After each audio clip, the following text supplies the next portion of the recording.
아버지 감사합니다. 영광 받아 주시옵소서.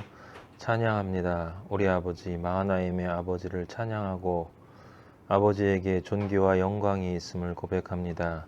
거룩하신 아버지, 모든 것 되시는 아버지, 우리 존재의 근원이 되어 주시는 아버지, 우리의 삶의 주인이 되어 주시고 우리의 삶의 근원의 의미가 되어 주시는 우리 아버지, 우리 행복의 원천이 되어 주시고 우리 생명의 그 수가 생명수가 되어 주시며 우리 영혼의 길을 알려 주시는 그런 유일한 우리 아버지, 참 좋으신 아버지, 감사하고 감사하고 감사합니다. 하나님의 아들들이 이 자리에 다시 우리들의 지금 이 순간 이전까지의 모든 것 내려놓고 십자가 앞에 다시 나와 그리스도의 보혈로 깨끗함을 받고 하나님 아버지여, 아들된 우리들의 삶에 잘못된 것을 깨끗이 정화시키고 하나님 아버지의 거룩한 아들들로 다시 새롭게 되어지기를 원하며 또 새 힘을 얻어 독수리 날개치며 올라가는 것 같은 그런 능력을, 성령의 능력을, 세상에 줄 수 없는 하늘의 권세를 아버지여 받기를 원하오니 아버지 하늘문을 여시고 성령의 능력으로 부어주시며 새롭게 태어나게 하시고 더욱 발전하게 하시며 진정한 의미의 진보가 우리 믿음의 길에 인생에 일어날 수 있도록 축복하여 주시옵소서. 예수 그리스도 이름으로 기도하였습니다. 아멘. 자, 오늘 3장과 4장을 함께 보도록 하겠습니다. 그 3장 앞부분은 우리가 이미 보았고 그 3장 11절부터 우리가 보는데요. 여기 보면 이제 베드로가 솔로몬의 행각에서 3장 11절에 보면 두 번째 설교를 하는 것을 볼 수 있어요. 그래서 그 장면은 안진뱅이가 일어난 그 치유의 역사를 보고 사람들이 11절에 보면 놀라서 달려왔다고 했습니다. 그러니까 베드로에게 모인 거예요. 그래서 12절에 베드로가 나를 보지 마라 라는 말을 합니다. 그리고 나를 보지 말고 예수 그리스도를 보라 라는 말을 13절에 부터 합니다. 그래서 그리고 나서 다시 한번 복음을 이야기를 해요. 너희의 죄가 무엇인가? 너희가 바로 그 생명의 주를 죽인 존재이다. 우리의 옛 자아를 이제 다시 한번 밝혀주시고, 하지만 하나님이 그 우리 예수 그리스도를 살리셨다라고 하는 것, 그렇게 선포한 다음에 16절에 보면 이 사람이 낳은 것은 예수로 말미암아 난 믿음이다. 다른 말로 하면 그 이름이 낫게 하는 것이다. 3장 16절에 그 이름을 믿음으로 그 이름이 너희가 보고 아는 이 사람을 성하게 하였다. 그러니까 성하게 한 것은, 이 사람을 낫게 한 것은 그 이름이 낫게 한 것이다. 예수의 이름이 낫게 한 것이다. 근데 예수의 이름이라고 하는 것은 구체적으로 말하면 예수로 말미암아 난 믿음이다. 예수로 말미암아 난 그 믿음이 사실은 예수의 이름이다. 그래서 그 이름이라고 하는 것은 반드시 전제가 되어지는 것은 그 이름을 믿음이 전제가 반드시 있어야 한다. 그게 16절의 요지입니다. 그래서 이름이 치유하는데 그 치유하는 그 이름은 예수에 대한 믿음이 있을 때에만 그 이름이 의미가 있는 것이다 라고 이야기를 해주는 장면이 나와요. 네. 그래서 그 죄에 빠진 존재가 이제 믿음으로 구원받았다라고 하는 이야기가 되는 것이기 때문에 지금 베드로는 복음을 설명하고 있는 것입니다. 그리고 회개하라라는 이야기를 해요. 당연히 나와야 되겠죠. 죄인이니까. 너희가 알지 못하여서 그리하였다. 허물로 인해서. 하지만 19절에 보면 그러므로 너희가 회개하고 돌이켜 너희 죄 없이 함을 받으라. 이 말을 통해서 알 수 있는 건 너희가 알지 못하였다 하더라도 그것은 죄는 죄다라고 하는 거예요. 그 대가는 치루어야 한다라는 거예요. 그래서 허물과 죄로 죽었던 우리를 살리셨다라는 말씀이 있는 것입니다. 알고 하건 알지 못하고 하건 결과는 다 받아야 한다라고 하는 것이에요.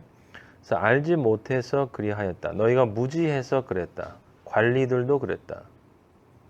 이건 많은 사람들이 생각하는 것처럼 이 사람들을 위로해 주는 게 아니에요. 사실이 그렇기 때문에. 알았다면 당연히 그렇게 하지 않았겠죠. 그러니까 여기서 알았다라고 하는 것은 그냥 단순히 알미 아니라 진정한 하나됨의 알을 뜻한다라고 우리가 생각할 수 있는 거예요. 하나됨의 암, 우리가 시편에서 본 것처럼 그 형제와 연합하고 동거한다 할 때 그 연합이라고 하는 것이 일어나야 아는 거예요. 그래서 연합되지 않았기 때문에 19절에 죄가 있는 것이다 라고 하는 거예요. 그러니까 성경은 하나님과 연합되지 않은 것을 죄의 상태로 보는 거예요. 그리스도인을 제외하곤 모두 죄인이에요.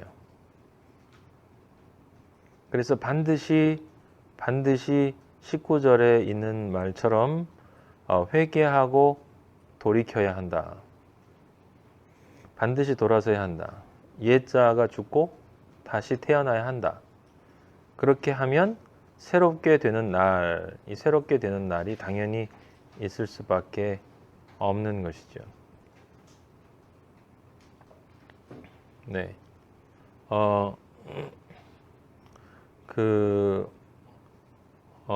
오늘 말씀 제목은 참 그 이름입니다. 이름.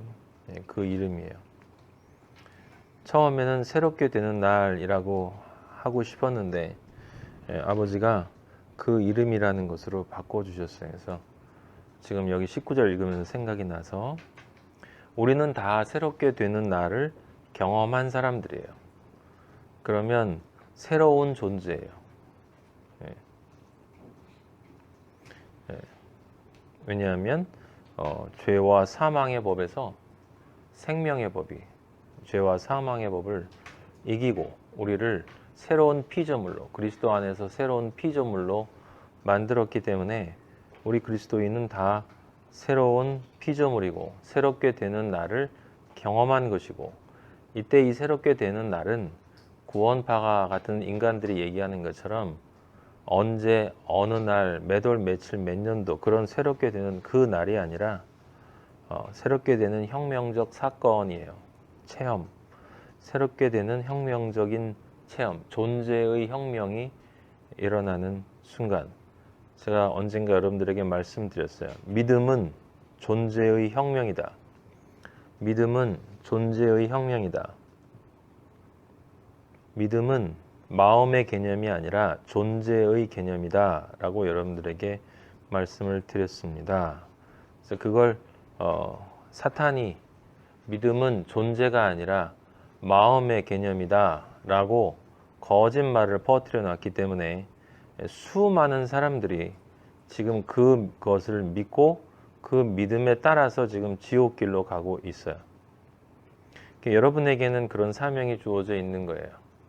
그 사탄의 권세를 깨고 이미 예수 그리스도께서 깼기 때문에 성령의 능력으로 그것이 얼마나 거짓되고 잘못된 것인지를 가르쳐주고 선포하고 진리를 어두움을 쪼개고 그 죽은 썩어있는 시체에 부패된 것에 빛을 비추어서 모든 악취를 제거하고 거기에 생명의 향기를 피워야 되는 그런 책임과 의무가 그리스도인들에겐 다 주어져 있는 거예요. 엄청난 능력과 권세가 그리스도인에게 있음에도 불구하고 그것을 누리지 못하는 것은 진정한 그리스도인이 누구인지, 무엇인지, 내가 어떤 존재인지, 무엇을 향해서 내가 살고 있는 건지, 어디로 가는 건지에 대한 진짜 진정한 자기 자신의 그 진지한 그 하나님과의 교제 안에서 나오는 고민이 없기 때문이다. 그리고 3장 20절에 복음이 계속돼요. 예수께서 재림하실 것이다 라고 하는 이야기를 해주고,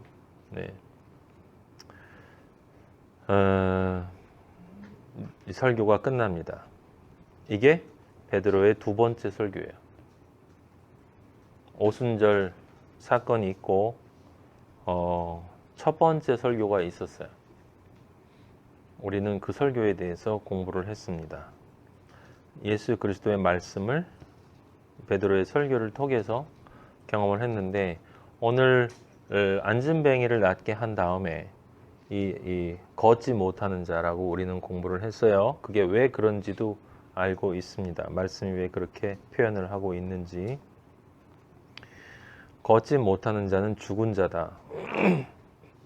걷지 못하는 자가 듣지 못하는 자고, 걷지 못하는 자가 바로 죽은 자다. 그가 장님이다. 얘기를 했습니다. 11조의 한 계명을 어기면 다 어기듯이 하나가 잘못되면 모두가 잘못되는 거예요. 부분적인 잘못, 부분적인 옳음, 그런 건 그리스도인들에겐 존재하지 않아요. 이 영의 세계에서는 존재하지 않습니다. 그리스도인이거나 그리스도인이 아닌 것이에요. 그리스도인만이 하나님 아버지에게 부름을 받고, 그리스도인만이 예수 그리스도께서 재림하실 때에 예수 그리스도에게로 우리가 들려지고, 그리고 예수 그리스도와 세상과 분리되어진 거룩한 존재들만의 그 연합을 경험하게 될 거예요.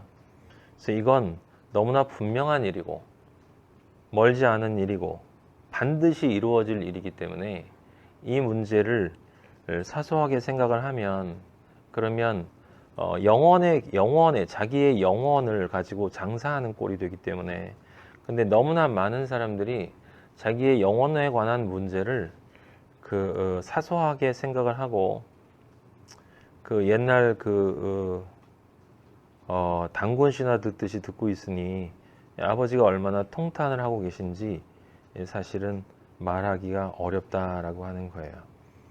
근데 4장 1절에 보면, 오늘 우리가 읽은 본문에 보면 이제 드디어 올 것이 옵니다. 무슨 뜻이냐면, 그리스도인은 성령의 능력을 받고 진리를 선포하는데, 그렇죠, 정확하게 새로운 땅이 된 존재에게는 하나님이 임재하시고, 하나님이 임재하시면 하나님의 말씀을 부어주시기 때문에 그 하나님의 말씀을 선포하는 그 5의 단계로 들어가지만, 그 5의 단계는 말씀의 선포와 함께 반드시 세상으로부터의, 사탄으로부터의, 적그리스도로부터의 공격이 있을 수밖에 없다. 그게 이제 4장 1절에 등장을 해요.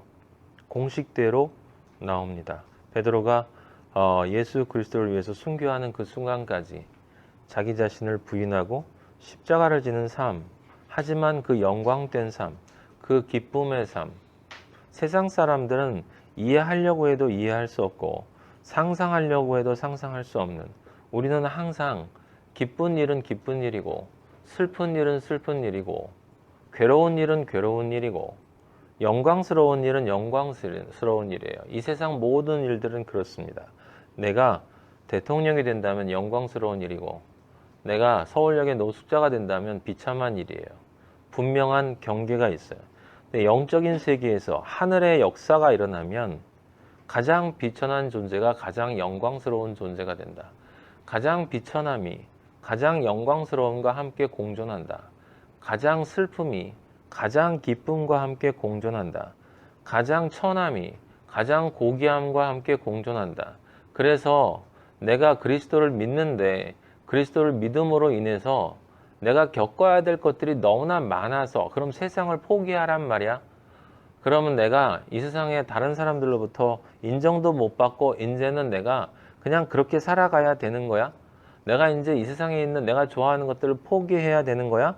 라고 하는 건 그리스도인의 마음이 아니에요. 그건 아직도 옛자가, 아직도 이분법적으로 세상을 바라보는 영의 그리스도의 관점을 아직 얻지 못한 장님이기 때문에, 그 눈에는 영화로운 존재로 내가 살든 비천한 존재로 내가 살든 둘 중에 하나를 선택해야 된다라고 생각을 하는 거예요.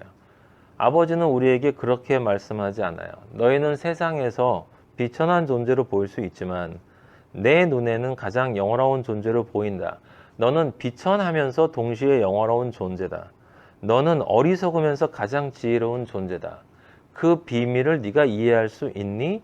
라고 물어보는데, 그것을 진짜 이해하는 사람은 지금 베드로와 요한이나 사도들이 가는 그 길을 함께 가는 것이고, 이건 12사도만이 가는 길도 아니고 사도 바울만이 가는 길도 아니고, 그리고 지금 이 세상에서 곳곳에서 벌어지고 있는 그 순교의 현장에서 소수의 그리스도인들만이 가는 길이 아니라, 그리스도인이면 자신이 있는 자리에서 그 길을 갈 수밖에 없다. 아버지 하나님이 주시는 기쁨과 세상이 주는 그 지루함이 함께 공존할 수밖에 없는 그 천국과 지옥이 함께하는 이 세상을 우리는 살아갈 수밖에 없다라고 하는 것이죠. 다만 그 두 개 중에 더 큰 것은 천국이기 때문에. 왜? 우리에겐 소망이 있으니까. 소망이 있기 때문에 그 소망이 현재의 상황을 얼마든지 제어하고 넉넉히 이길 수 있도록 만들어준다. 문제는 뭐냐면, 이게 교회에서 찬양을 하고 이렇게 감정을 이렇게 자극을 해주고 이럴 때는 할 수 있을 것 같은데, 이제 혼자 있으면 이게 안 된단 말이에요. 정말 삶의 현장에서 내가 하나님의 아들로, 진짜 빛의 아들로, 정말 소금으로 거룩한 존재로 세상에 존재할 수밖에 없는, 존재해야만 하는 그 순간에 세상 사람들이 날 볼 때 저 사람이 세상의 삶의 방식과 분명히 다른 방식의 삶을 선택하고 있다. 그 뒤에 놀라움이 오느냐,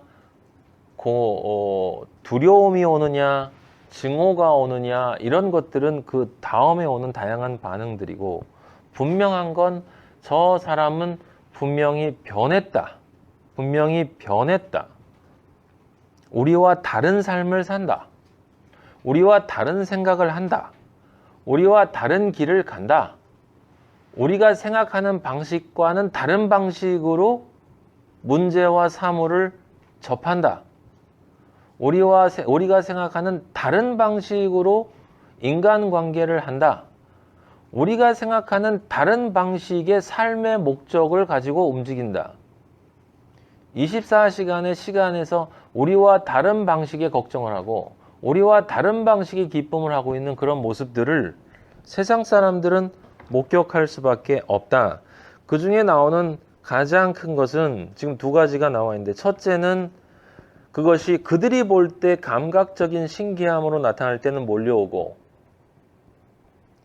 하지만 그 진정한 의미의 복음이, 그것이 아니라 그 복음이 그 현상 속에 들어있는 그 본질이 전달될 때에는 지금 4장 1절에 나오는 것처럼 공격을 한다, 이런 얘기예요. 여기 보면 사도들이 백성에게 말할 때라고 얘기했어요. 진리가 전달될 때에는 반드시 이 일이 발생한다. 제사장들과 성전 맡은 자와 사두개인들, 여러분들이 보시는 것처럼 진리를 방해하는 존재는 진리임을 자처하는 자들이에요. 진리를 방해하는 자들은 늘 진리임을 자처하는 거짓 선지자들, 거짓 그리스도인들, 거짓 신앙인들이 늘 와서 방해를 합니다.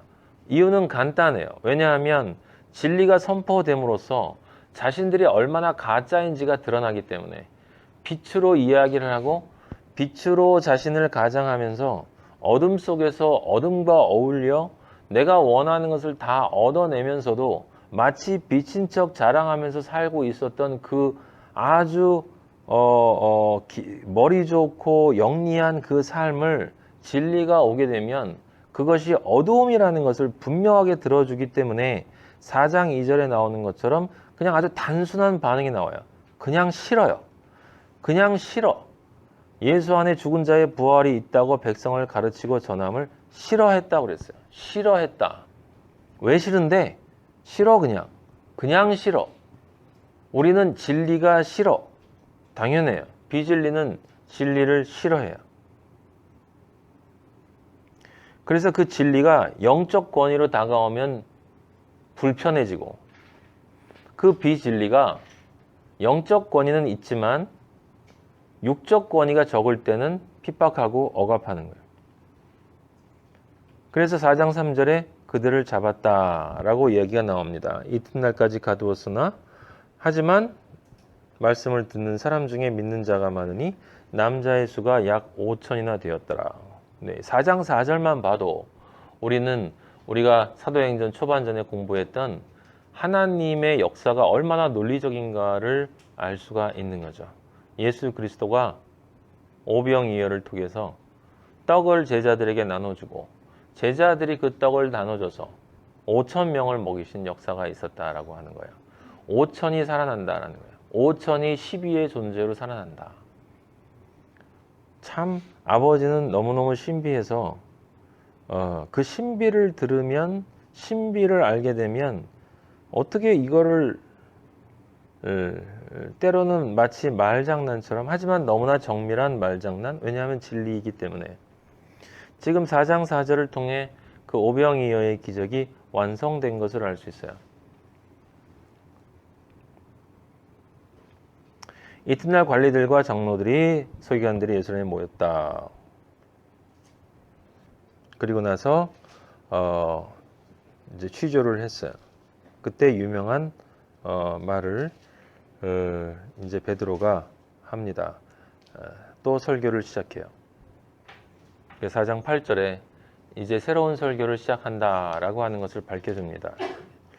베드로가 성령이 충만하여 이르되 오직 성령에만 이끌려서 말하되 성령 이외의 다른 것에는 관심이 없이 말하되 내가 이 사람이 어떻게 구원받았냐고 9절에 물으신다면 10절에 나사렛 예수 그리스도의 이름으로 같은 이야기죠. 아까 신기해서 쫓아온 사람들에게 하는 이야기나 너희가 표적을 보고 나를 만나려 온 것이 아니라 너희가 떡을 먹고 배부르기 때문에 나한테 온 것이다 라고 말씀하신 예수 그리스도의 그 말처럼 너희가 신기하게 얘가 안전뱅이가 일어선 그 현상을 보고 눈으로 보이는 그 감각적인 현상을 보고 몰려온 사람들에게 베드로가 설교를 했고 그 다음에 그런 것을 통해서 인기를 얻는 그 모습을 보면서 질투하고 진리가 선포되는 것 자체를 싫어함으로써 사탄의 대리자가 돼서 나타난 그들에게도 베드로는 똑같은 이야기를 할 수밖에 없는 거예요. 왜냐하면 진리는 변할 수가 없기 때문에 이 존재가 일어선 건 오직 나사렛 예수 그리스도의 이름뿐이다. 그래서 이 예수는 너희 건축자들의 버린 돌이다. 흰 돌, 생명의 돌, 진리의 돌인데 그 돌을 너희들은 모래사장에 있는 작은 모래처럼 그렇게 집어 던졌지. 작은 자갈처럼 집어 던졌는데 하나님 아버지가 새 예루살렘 모든 그리스도인들을 하나로 묶는 그 포도송이의 모퉁이의 머릿돌 맏아들로 삼았다라고 하는 이야기를 베드로가 지금 하고 있습니다. 그리고 우리 기독교인들이면 누구나 아는 유명한 사도행전 4장 12절에 그 말씀을 선포합니다. 다른 이로서는 구원을 받을 수 없나니 천하 사람 중에 구원을 받을 만한 다른 이름을 우리에게 주신 일이 없다. 13절에 그들이 깜짝 놀랐어요. 왜냐하면 학문 없는 평범한 사람이 어떻게 저렇게 영적 권위를 가지고 말을 할까? 그런데 14절에 보면 병이 분명히 나았기 때문에 그것이 진리라는 것을 분명히 알고 있기 때문에 여러분이 진리를 선포하면 그것을 듣는 사람들은 그것이 진리라는 것을 분명히 알아요. 그래서 그 부분을 비난을 못 합니다. 다른 것들을 가지고 비난을 하는 거예요. 그냥 무조건 하지 말라고 하든지 아니면 다른 부분들을 가지고 비난을 합니다.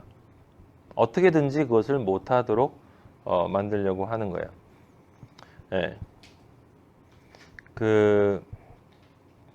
여러분들이 누군가에게 전도를 할 때, 그러니까 우리가 아버지가 저를 통해서 주신 말씀이 다양하고 우리가 성경 공부를 많이 했기 때문에 여러분들은 그런 생각을 할지 몰라요. 내가 이 성경 공부를 더 해서 잘 알고 그래야 진리를 전할 수 있을 것이다 라고 생각하는데, 진리의 말씀은 공부를 통해서 전할 수 있는 것이 아니고, 여러분이 이것을 성경을 제가 설명하는 그대로 외울 수 있다 하더라도 여러분은 영적 권위를 가지고 설교를 할 수 없어요. 성령이 임하지 않으면 어떠한 전도도 할 수 없다. 거꾸로 성령만 임하면 여러분 아무것도 몰라도 할 수 있어요. 하나님이 말씀하신다. 나를 통해서 하나님이 말씀하신다는 걸 여러분이 진짜 믿지 않으면, 그러려면 내 안에 하나님이 진짜 들어오셔야 되겠지. 그럼 그 확신이 있어야 되겠죠.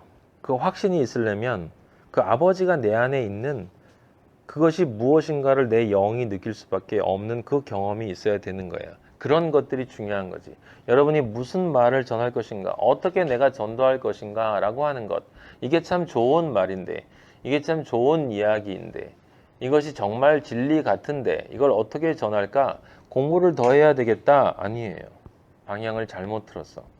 제가 늘 이야기하는 것처럼 여러분이 이성을 통해서, 설명을 통해서 이것이 옳지 않냐고, 여기를 읽어보라고, 이 말이 이렇지 않냐고 아무리 설명을 해도 그것을 통해서 구원을 받는 일은 일어날 수 없어요. 왜 그러냐면, 제가 여러분에게 늘 말씀드린 것처럼 상대방은, 그리스도인이 안 된 사람은 그의 마음으로 여러분의 이야기를 들어요. 그의 마음은 그가 평생 살아온 경험 덩어리야. 그 평생 살아온 경험 덩어리는 그의 사탄의 집이야. 사탄의 집. 그 사탄의 집으로 여러분이 하는 말들을 이해하려고 해봐야, 이해는 된다 하더라도 그건 그가 생각하는 좋은 측면의 선한 것이다, 참 의미 있는 것이다 정도로 받아들일 수 있을지 모르지만, 그 영은 하나님하고 아무 관계 없는 상태로 그대로 머물러요. 그래서 제가 대학교에서 말씀을 전하고 그리고 사람들을 만나서 전도를 해도 그것 자체와 실제 그 영혼이 하나님 앞으로 돌아서는 것이 비례하지 않는 이유예요. 왜 그러냐면, 그 사람 마음이 내 얘기를 들어야 되는 게 아니라 그 사람의 영이 내 얘기를 들어야 되는 거예요. 그 사람의 영은 그 사람의 마음의 논리로 듣지 않아요. 근데 여러분이 아무리 경험적인 논리와 근거로 그걸 설명을 해도 그 사람은 자신이 처해 있는 경험의 고통, 삶의 고통이 있겠죠. 사람이 예를 들어서 뭐 이혼을 했다거나, 아니면 취직이 안 된다거나, 아니면 삶이 재미가 없다거나, 전부 경험으로부터 나오는 어떤 어려운 상태에서 여러분이 좋은 것이라고 이야기를 하면, 아 진짜 좋은 것인가? 라고 생각을 하고 그것을 마음에 받아들일 수 있을지 모르지만, 지금 그 관계는 전부 혼과 혼의 관계로 연결되기 때문에 영은 거기 지금 개입이 안 된 상태예요. 그 상태에서 그 사람 중에 어떤 영은 개입이 되는 사람이 있고 어떤 영은 개입이 안 되는 사람이 있어요. 그게 뭐냐면, 하나님을 원하는, 정말 행복을 원하는 영은 그 소리를 영으로 들어. 정말 행복을 원하지 않는 사람은 죽었다 깨나도 아무리 공부를 많이 해도 그 영은 닫혀 있어요. 그래서 뿌리부터의 근본적인 변화가 일어나지 않는 거야. 그러니까 진리를 전하는 건 여러분은 그냥 전하되, 내가 전하는 게 아니고 하나님 아버지가 영으로 나를 통해서 말씀하실 때 내가 가지고 있는 지식을 사용해요. 당연히 내가 모르는 뭐 칸트나 헤겔이나 이런 사람을 인용할 수 없겠지. 아버지는 내가 가지고 있는 걸 인용하니까. 그럼 단순하게 얘기를 하시겠죠. 내가 알고 있는 그것으로 나는 너무 불행했어요. 지금은 너무 행복해요. 세상에 어떤 것이 없어도 나는 진짜 행복해요. 나는 예수 그리스도만 있으면 너무 좋아요. 그 상태가 내가 예수님을 만나고 나서 변화가 없어요. 이렇게 이야기하는데 예수님을 만나지 않았던 게 죄라는 걸 알았어요. 하나님을 몰랐던 게 죄였더라고요. 당신도 죄를 회개하세요. 그리고 행복한 사람이 되세요. 그게 하나님이 영으로 당신 안에 들어오실 겁니다. 그런 이야기를 하는데 무슨 지식이 필요해요? 지금 제가 복음 아닌 딴 얘기를 했나요? 이게 무식한 얘기를 했나? 복음은 단순한 거예요. 우리가 성경 공부를 하는 것은 아버지를 더 알아가기 위한 거예요.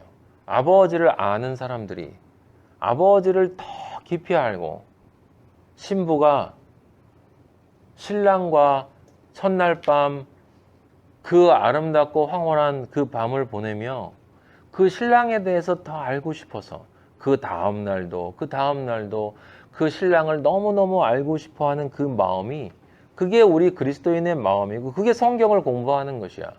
그러면 누군가에게 이 신랑이 너무 좋은 사람이라고 얘기하는데 그걸 일일이 다 여러분이 첫날 밤부터 맞으면 지금까지 내가 몇 년 살아온 그 맨날 같이 살았던 이야기를 다 하고서 그러니까 좋죠.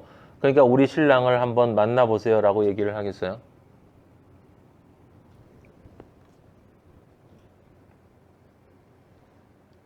성경 공부가 무슨 성경을 공부하는 겁니까? 성경 공부는 예수 그리스도를 알아가는 것이고 예수 그리스도와 연합되어져서 동거하는 거예요. 말씀이 살아 움직여서 내 안에 들어오는 것이고 그것이 내 안에 들어와서 내 영과 혼과 육에 신랑이 어떤 존재인지를 더 느끼고 신랑이 정말 나를 더 사랑하는구나. 원래 이렇게 사랑했구나. 그 사랑을 더 느끼고 그분이 나를 위해서 희생한 그 고마움, 감사를 더 느끼고 이런 것들을 그걸 더 깊이 들어가는 게 성경 공부지 여러분이 누군가에게 전도하기 위해서 성경 공부를 하는 게 아니야. 네. 전도하지 마세요. 그냥 여러분이 하나님 아버지를 만난 게 행복하면 그 행복한 걸 그냥 얘기하는 게 전도야. 남편을 만났는데 내 남편이 얼마나 좋은지 여자들은 자랑하잖아요. 그죠? 모이면 자랑하잖아. 딴 여자들한테. 내 남편이 이래 자랑하잖아요. 에? 그거 연습하고 공부하고 합니까? 남편한테 물어가서 당신 자세하게 이렇게 연구하고 해요? 그러지 않죠.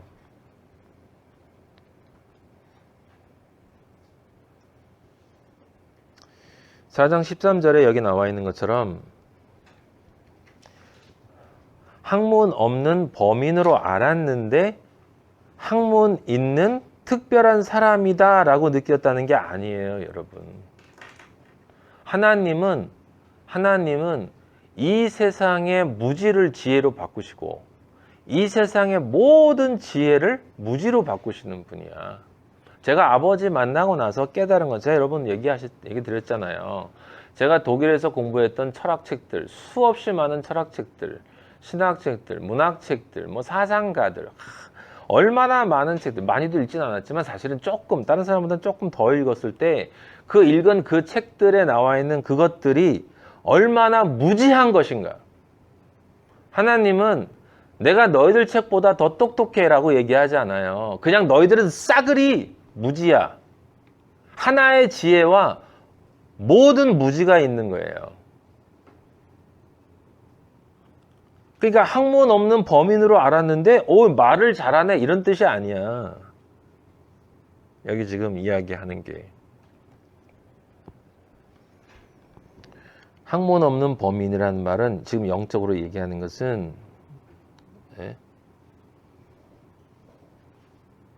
무식한 인간인 줄 알았다라고 하는 것이고 그런데 지혜를 이야기하는데 그 지혜가 세상 지혜를 뛰어넘는 지혜를 얘기한다는 거죠. 그러니까 영적으로 아버지가 우리한테 얘기하시는 것은 뭐냐면 학문 없는 범인이 우리 모두란 뜻이에요.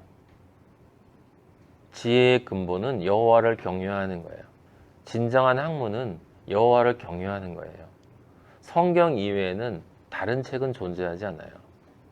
그래서 우리는 다 학문 없는 범인이야. 학문 없는 범인인데 성령이 들어가면 모든 학문 위에 뛰어난 존재가 되는 거예요. 사람들은 다 도낄개낄 자랑해요. 공부 얼마나 더 잘하나 못하나, 그림 얼마나 더 잘 그리나 못 그리나, 돈 얼마나 벌었나 못 벌었나. 예? 예술가들은 얼마나 더 예술을 더 잘하고, 연주 얼마나, 춤도 얼마나 잘 추고 못 추고, 늘 올림픽 같은 거 만들어서 경주하고. 우리들은 늘 그렇게 해요. 하나님 아버지는 그 모든 것들을 다 뭐라고 그러시냐면 nothing.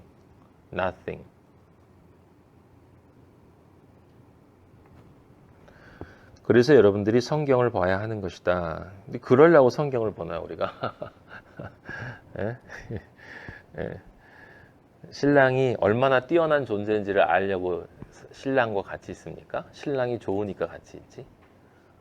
그리고 그 신랑이 내 신랑이면 내 신랑이니까 최고지. 무슨 신랑이 최고여야 그 신랑을 내 신랑으로 맞이할 거예요? 그 신랑이 진짜 내 신랑인가가 중요한 거야. 그 신랑이 정말 내 신랑인가가 중요한 거예요. 네.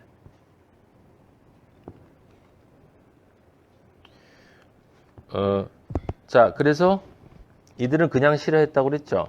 그 다음에 14절에 보면 그 영적 권위는 눌릴 수밖에 없어요. 그래서 진리 앞에는 당할 수가 없어요. 당할 수가 없기 때문에 자기들끼리는 따로 15절에 나와 있는 것처럼 몰래 모여서 의논합니다. 늘 이렇게 공모해요. 이게 저도 보면 진리를 선포하면 아닌 인간들끼리 모여가지고 이렇게 작당을 합니다. 그래서 모여가지고 진짜 아니죠? 문제가 있죠? 라고 하면서 어떻게 하죠? 저 인간을 이렇게 해서 이 사람들을 어떻게 할까? 16절에 보면 나왔죠? 예.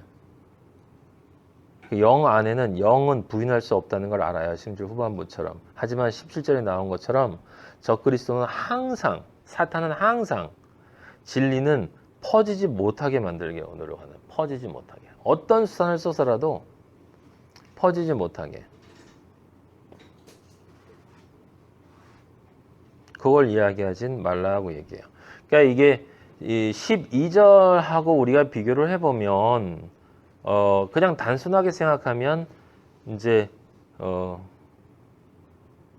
예수라는 이름을 부르지 못하게 한다라고 얘기하지만 그건 아니잖아요. 사탄은 지금은 아주 교활하기 때문에 뭐라고 얘기해요?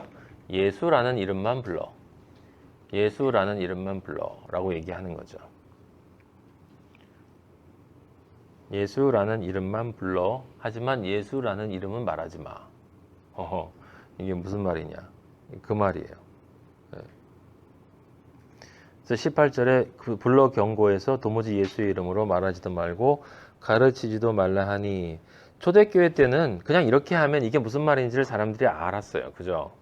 무슨 말인지 알았어요. 근데 지금은 사탄이 너무 간교해져서 2000년 동안 예수의 이름으로 말하지도 말고 가르치도 말라가 아니라 예수의 이름으로 말하고 가르치라고 그래요.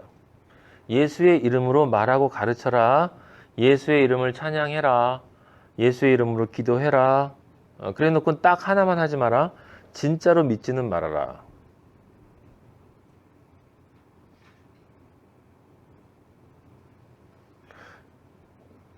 근데 그리스도인은 그런 상황에 있을 때 답할 수 있는 말은 하나밖에 없어요.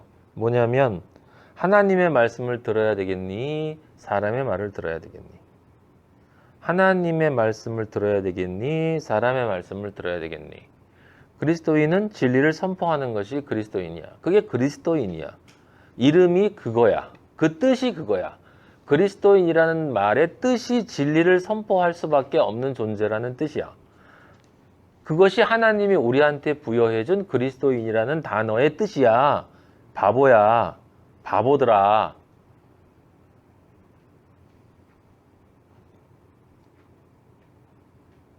그리스도인이라는 말의 뜻을 너희는 그런데 진리를 선포하지 말라로 해석을 하고 있잖아. 난 그럴 수 없잖니.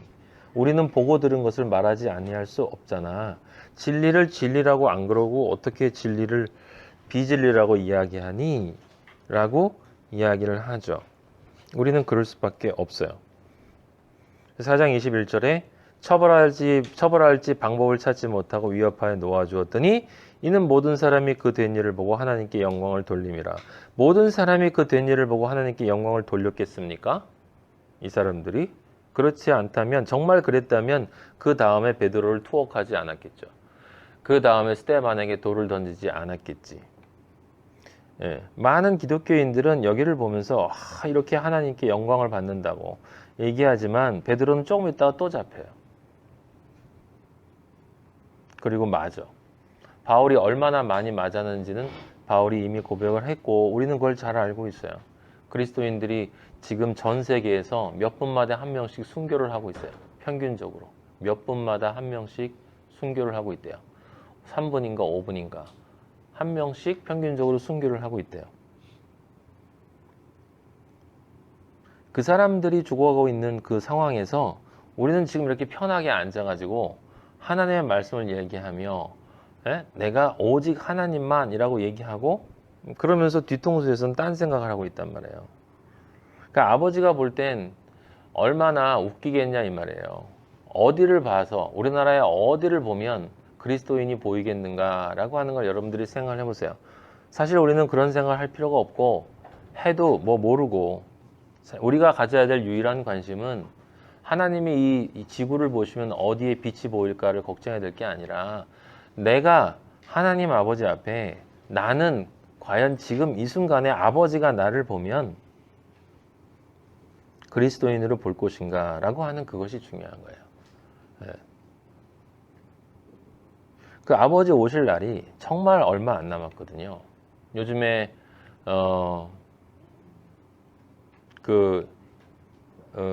이민이 계속 늘어나고 있고 그 다음에 민족주의가 등장하고 그런 일들은 지금 제가 전에 말씀드렸던 것처럼 그 융합사회라고 사람들이 부르는 그 십자가의 상징적인 인류의 노년기가 이미 완성이 되었다라는 뜻이에요. 네, 진짜 얼마 안 남았습니다, 여러분. 그리스도인은 정말 영적인 사람은 시대의 흐름을 알 수 있어요. 네, 20년도 안 남았다고 저는 얘기하고 싶어. 진짜요. 여러분이 몇십 년을 계획하고 인생을 지금 살고 있는지 모르겠어. 나는 어떻게 인생을 이런 직업을 갖고 누구와 결혼해서 어떻게 애를 낳고 어떤 집에서 하나님 잘 믿고 찬양하면서 이렇게 아름답게 살까라고 고민하고 있을지 모르겠어요. 근데 미안하지만 그럴 일은 없어요. 제가 분명히 말씀드리지만 아버지가 저에게 요즘 주시는 마음은 정말 가까워 있다. 그 저한테 먼저 말씀하신 거예요. 너 거룩해라. 너 일단 살아야 되잖아. 내가 지금 오면 엘리와 너는 나한테 들림 받을 수 있겠니? 라는 마음을 질문을 저한테 하셨고 아버지가 굉장히 가까이 계시다는 거예요. 조금 시간이 지나면 이민자들에 대한 엄청난 박해가 일어날 거예요. 그 IS를 비롯한 테러 단체의 움직임이 있는 것도 그것이 융합사회의 증거고 그리고 트럼프나 힐러리가 대통령이 누가 되건 미국이 민족주의적인 방향으로 가는 것도 세계화와 민족주의가 공유한 융합사회로 간다는 뜻이고 십자가가 색깔이 형체가 지금 분명해져 가고 있어요. 분명해져 가고 있어요. 저는 여러분들에게 뭐 무슨 지진 뭐 이런 거 다 같은 이야기지만 예수님 얘기하셨잖아요. 시작이라고.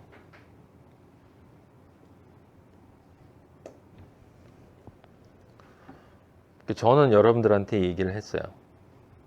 네. 길어야 몇십 년인데 몇십 년인지 모르겠어요. 저는 빨리 왔으면 좋겠는데. 네. 그러면 우리가 무엇을 위해서 살아야 되냐 이 말이에요. 한 15년 정도 남았다고 생각하면 지금 2016년인데 네. 이걸 이렇게 그냥 아무 얘기도 없이 얘기를 하면 또 이거 듣고 누가 또 이단이라고 그럴 거예요. 이단이라고 생각해도 좋아요. 예, 상관없습니다. 전혀 상관없어요. 하지만 전 이야기를 해야 돼요. 예. 지금 내가 만약에 예수 그리스도가 한 20년 뒤에 오신다 그러면 내가 지금 어떻게 살아야 되겠어요? 조금 15년 뒤에 10년 뒤에 오신다면 여러분 일주일 뒤에 예수님이 오신다 그러면 지금 어떤 생각을 가지고 무엇을 하루를 계획하고 살겠어요? 우리 그리스도인은 어떤 마음을 가지고 사는 사람들이냐면 지금 오늘 예수 그리스도가 오실지 모른다라는 생각을 하고 사는 사람이에요. 그래서 그분이 지금 막 오셨다면 그리스도가 나를 향해서 아들아 너는 진짜야 빨리 와 라고 얘기할 수 있는 존재인가 라고 하는 거예요. 근데 아버지한테 제가 아버지 잠깐만 기다리세요. 나 못 해본 게 너무 많어. 나 지금 바빠. 뭐 이것도 준비해야 되고 저것도 준비해야 되고 우리 가족 먹이려면 돈도 벌어야 되고 뭐 바빠요. 그러고 있겠어요? 여러분들이? 세상 사람들은 그러고 있겠죠.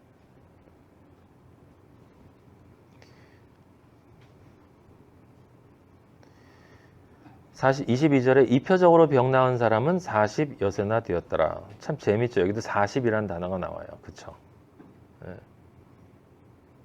이 당시에 40세는 이제 노년기에 해당이 됐대요. 그래서 40여세라고 하는 건 평생을 노년기까지 이렇게 병에 걸려서 고생했던 사람이다 라고 얘기하는데 저는 그렇게 생각되진 않아요. 40여세라는 건 이 사람이 사실은 40년 광야의 인생을 그렇게 하나님 없이 살았다는 뜻이야. 40년 동안 안진뱅이로 고생했다는 뜻이 아니라 어두움 속에 빛을 모르고 진리를 모르고 40년 광야 생활을 했었는데 다행히 그 십자가의 오른쪽 죄인처럼 그리스도로부터 빵을 받아서 전달해 준 제자들을 통해서 이제 양식을 얻고 새 생명을 얻은 그리스도인이 되었다라고 하는 것이죠. 그게 오늘 21절까지의 개략적인 이야기예요. 제가 오늘 여러분들하고 아버지가 주신 마음은 다른 것이 아니라 그 이름에 대한 이야기인데 1차적으로 보고 싶은 사람은 누구냐면 바로 우리가 지금 사도행전을 하면서 아버지가 계속 강조하는 것이 그거니까 이 성령의 능력, 성령, 아버지의 영이 한 사람에게 들어오게 됐을 때 그 존재를 어떻게 변화시키는가, 이 엄청난 존재의 혁명이 어떻게 일어나는가, 그것은 정말 비겁한 한 존재를 용사로 만든다는 거죠. 이 세상의 그 어떤 존재보다도 가장 비겁한 그런 존재를 이 세상의 그 어떤 존재와도 비교할 수 없는 용사로 만든다.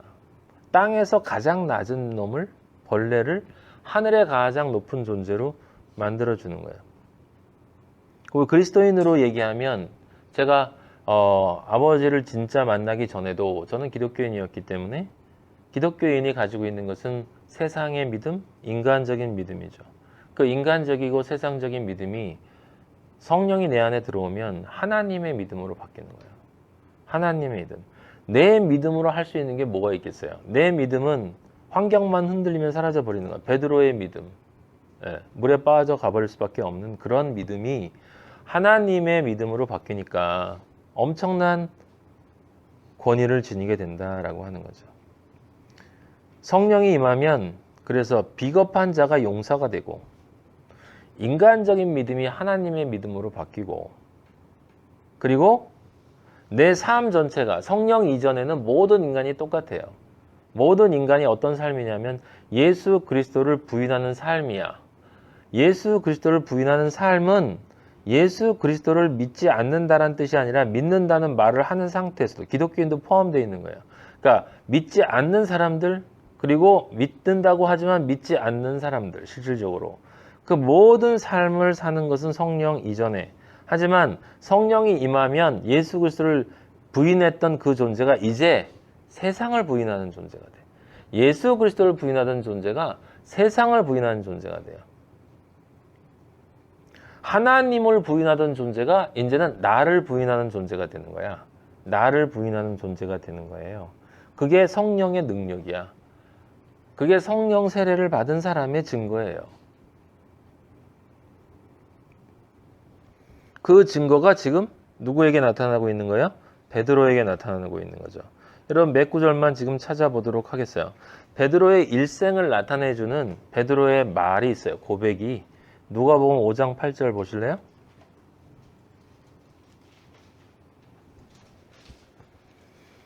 시몬 베드로가 이를 보고 지금 물고기를 잡고 찢어질 정도로 많이 해서 이를 보고 예수의 무릎 아래 엎드려 이르되 주여 나를 떠나소서 나는 죄인이로소이다.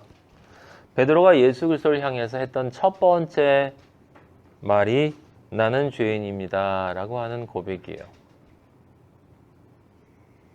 그리스도인은 여기서부터 시작하는 게 맞아요. 늘 나는 당신과 함께 있을 수 없는 죄인이다 라고 하는 고백이죠. 그게 심령의 가난과 그 애통의 고백이에요. 그런데 마태복음 16장 16절에 보면 그 죄인이라고 내가 고백하는 그것에 근거가 되는 근원적인 이유가 나와요. 그리고 죄인이라고 고백한 후의 신앙 고백. 대답하여 이르되 시몬 베드로가 주는 그리스도시요 살아계신 하나님의 아들이십니다. 예. 신앙의 다음 단계로 넘어가서 예수 그리스도가 살아계신 하나님의 아들이시다라고 하는 참 고백이 나와요. 그럼 그 다음에는 6장 68절, 요한복음 6장 68절에 보면 시몬 베드로가 대답해서 뭐라고 대답하냐면 주여 영생의 말씀이 주께 있사온데 우리가 누구에게로 가리까? 자, 제일 처음에 나를 떠나주세요. 나는 당신과 함께 있을 수 없는 죄인이다 라는 고백을 하고 그 고백을 통해서 믿음의 삶으로 들어온 사람은 당연히 주가 누구인지를 정확하게 고백할 수 있는 거예요. 당신이 바로 하나님의 아들이다. 나의 구세주다. 라고 하는 고백을 하게 되는 거예요. 그리고 그것을 인지하기 때문에 그는 그 그리스도를 떠나려고 하잖아요. 영생의 말씀이 그에게 있다는 것을 알아. 그 다음에 요한복음 10장상 36절에 보면 시몬 베드로가 질문합니다. 주여 어디로 가시나이까? 어디로 가시나이까? 이건 무슨 뜻이냐면 주님 당신이 진리인 걸 알았으니 나는 당신을 따라가겠습니다 라는 뜻이에요. 근데 당신이 어디로 가는지 난 모른다. 알려달라. 그럼 난 당신을 따라가겠다 라고 하는 거죠. 지금 처음에 죄인임을 깨닫고 그리스도가 누군지를 고백한 후에 그 다음에 영생의 말씀이 바로 그 존재에게 있다는 것을 알고 절대로 떠나지 말아야 되겠다는 것까지 깨닫고 거기에 안주하는 그 삶 속에서 이제 당신을 따라가겠습니다 라고 하는 이 삶의 고백이 나오고 26장 마태복음 26장 35절에 보면 베드로가 뭐라고 그러냐면 나는 주와 함께 죽을지언정 주를 부인하지 않겠나이다 라는 가장 심오한 고백을 해요. 신앙의 절정인 고백을 합니다. 그러니까 누가복음 5장 8절, 마태복음 16장 16절, 요한복음 6장 68절, 요한복음 13장 36절, 마태복음 26장 35절은 정확하게 우리가 알고 있는 그 그리스도인의 과정이에요. 길이에요. 길. 실제로 베드로는 성령을 받고 나서 이 길을 가는 거예요. 하지만 성령이 임하지 않았기 때문에 성령과 연합하지 않았기 때문에 형제와 연합해서 동거하는 삶이 아닌 상태에서 진리를 내 마음으로 깨달아서 내 영이 그리로 향하곤 있지만 진짜 연합이 일어나지 영과 영의 연합이 이루어지지 않은 상태에서 내 마음이 그 진리가 정말 진리라는 것을 내가 깨닫고 신기하게 다른 사람들과 달리 그걸 깨닫고 간다 하더라도 근본적으로 경계를 넘어서야 하는 것이 있다. 그게 바로 베드로의 부인이었어요. 마태복음 26장 69절에 우리가 전에 마태복음 공부할 때 공부했는데 69절 이하를 보면 베드로가 이제 그 전에 있었던 모든 신앙의 고백을 완전히 뒤집어 엎어버리는 부인의 이야기가 나오잖아요. 69절에 베드로가 바깥들에 앉았더니 이제 갈릴리 사람이라고 하니까 70절에 26장 70절에 마태복음 모든 사람 앞에서 부인해. 성령을 받지 못하면 누가 봐도 그리스도인이 아니라는 걸 알 수 있어요.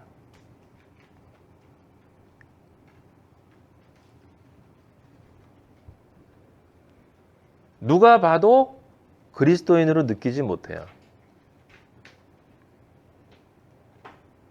본인은 그렇게 주장한다 하더라도. 나는 내가 무슨 말 하는지 알지 못하겠노라 하면서 부인하는 거예요. 이게 무슨 뜻이겠습니까? 베드로는 그 전에 5번의 과정을 거쳐서 예수 그리스도의 제자라고 고백했던 사람이에요. 하지만 정말 자신의 신앙이 진짜 그리스도인인가를 증명해야 되는 그 순간에 자신의 행위로 그리스도인이 아니라는 걸 증명하고 있어요. 그래서 요한복음, 지금 마태복음하고 병행 이야기가 나와 있는 요한복음 18장 18절에 보면 같은 이야기가 나오다가 첫 번째 부인한 다음에 이런 얘기가 추가돼요. 그때가 추운 고로, 그때가 추웠대요. 다른 종과 아랫사람들이 불을 피우고 서서 쬐니 베드로도 함께 서서 쬐더라. 그리스도와 함께하지 않는 삶은 추워요. 생명이 없기 때문에 겨울이야, 겨울. 그건 죽음의 세상이에요. 그래서 이 세상 사람들은 스스로 만들어 놓은 불을 때우고 거기에 쬐면서 세상 복, 세상 위로되는 것, 다른 사람, 가족, 뭐 재물 이런 거 의지해서 추위를 어떻게 이겨보겠다고 그렇게 버티고 살아요. 그리고 진짜 성령을 받지 못한 기독교인은 정말 그 순간이 왔을 때 예수에게로 함께 가서 사실은 추워 보이는 그곳이 가장 따뜻한 곳이고 따뜻해 보이는 이곳이 가장 추운 곳임을 알지 못하. 그걸 아는 사람은 그리스도인이고 알지 못하는 사람들이 이렇게 같이 쬐고 있는데 베드로가 거기서 함께 쬐고 있는 거예요. 스스로 증명하고 있는 거예요. 난 너희들의 사람이야.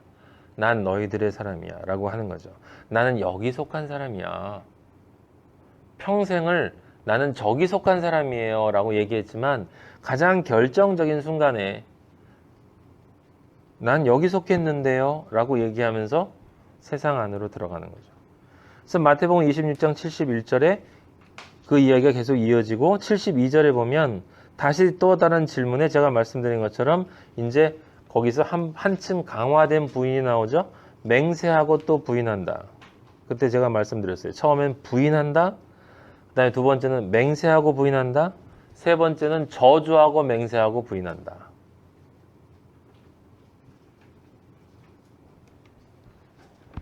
이 한번 드러나잖아요. 성령의 사람이 아니라는 것이 한번 드러나면 그리스도인이 되는 사람은 여기서 회개하고 성령으로 돌아오는데 그렇지 않은 사람이 있잖아요. 그런 사람은 아예 대놓고 이제 세상으로 가버려요. 그냥 까놓고 그래 이제 알았어 내가 아닌 거 말은 그렇게 하지 않아도 삶은 그런 식으로 가요. 그 다음부터는 이제 거룩한 양심의 가책도 없어요. 그냥 그래 나는 그게 부인하고 맹세하고 부인하고 저주하고 맹세하고 부인하고 이것은 뭐냐면 일단 그 길을 가게 되면 점점 더 강화된다. 하나님으로부터 점점 멀어지는 거예요. 완전히 멀어지는 거예요. 그게 저주하며 맹세하며 부인하는 거예요. 그 삶이 우리의 삶이었다는 거예요. 여러분과 바로 나의 존재였다는 것인데 그게 옛날 과거형인 것은 문제가 되지 않아요. 그건 그럴 수밖에 없는 것이고 그리스도가 오셔서 그 모든 것을 다 지워주셨기 때문에 그런데 그리스도를 만나고 지금 베드로와 같은 이 상황에서 머물러 있으면 안 된다라고 하는 거예요. 그래서 이게 성령을 안 받은 상태에서 이러는 것은 이해가 되지만 성령을 받은 사람이면 이렇게 살면 안 된다는 거죠. 26장 74절에 보면 그 뒤에 뭐라고 썼냐면 이렇게 말하니 곧 닭이 울더라 라고 얘기를 해요. 닭이 울더라. 근데 이게 같은 마가복음에 보면 마가복음 14장 72절에 보면 거기는 닭이 2번 울었다고 나와요. 2번째 울었다. 그래서 예수께서 자기에게 하신 말씀 곧 닭이 2번 울기 전에 네가 나를 3번 부인하리라. 닭이 2번 울기 전에 네가 나를 3번 부인하리라 하심이 기억된다. 그리고 한 가지 더 추가된 게 마태복음에 나와 있지 않은 표현이 누가복음에 나와 있는데 22장 62절에 보면 누가복음 22장 62절에 보면 거기에 주께서 이 순간에 돌이켜서 베드로를 보셨다라는 말이 나와요. 베드로를 보셨다.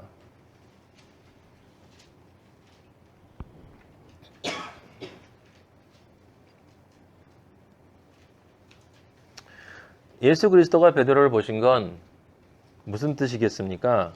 어떤 목사님이 말씀하시는 것처럼 네가 그렇게 나를 부인해야 산다 이런 뜻이 아니고 우리는 어차피 그렇게 저주할 수밖에 없는 존재니까 그 말이 틀린 말은 아니에요. 예수님이 보셨다는 것은 무엇입니까? 이제 너를 정확히 알았니? 라고 하는 거예요. 이제 너를 정확히 알았니? 라고 하는 거예요. 근데 정확히 아는 거기로부터 진리가 시작되기 때문에 그것도 역시 긍정적으로 볼 수가 있는 거예요. 그 다음에 어디로 가느냐에 따라서 베드로는 옳은 길로 갔다라고 말씀드렸어요. 가룟 유다는 잘못된 길로 갔고 중요한 건 베드로는 예수 그리스도가 바라보셨지만 가룟 유다는 바라보지 않으셨어요. 그냥 가서 할 일을 하라고 그랬지. 가서 할 일을 하라고 그러는 건 네가 원하는 일을 하라는 거예요.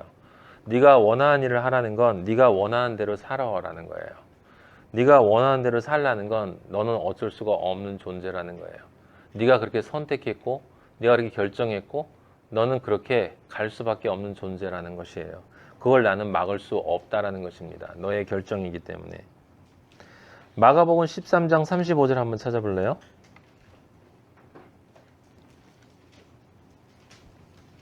거기 예수님이 종말을 얘기하면서 말씀하시는 게 있어요. 무화과 나무 비유를 얘기하면서 그러므로 13장 35절 그러므로 깨어 있으라 집 주인이 언제 올는지 혹 저물 때일는지 밤중일는지 닭 울 때일는지 새벽일는지 너희가 알지 못함이라. 자, 저물 때, 밤중일 때, 닭 울 때, 새벽일 때 알지 못한다. 닭이 온다라는 건 그러니까 곧 새벽이 온다라는 뜻이에요. 밤이 다 갔다라고 하는 것입니다. 밤이 다 갔다라고 하는 거예요. 그러니까 예수 그리스도께서 닭이 울기 전에 네가 나를 부인한다라고 하는 것은 실제 닭이 와서 새벽이 왔음을 알릴 때까지는 너는 나를 부인할 수밖에 없는 존재로 머문다라고 하는 거죠. 그럼 닭이 와서 새벽을 알린다, 빛이 오는 것을 알린다라고 하는 것은 이 닭은 무엇과 마찬가지겠습니까? 새벽 별과 마찬가지인 거예요. 새벽을 알리는 빛이에요. 새벽을 알리는 소리.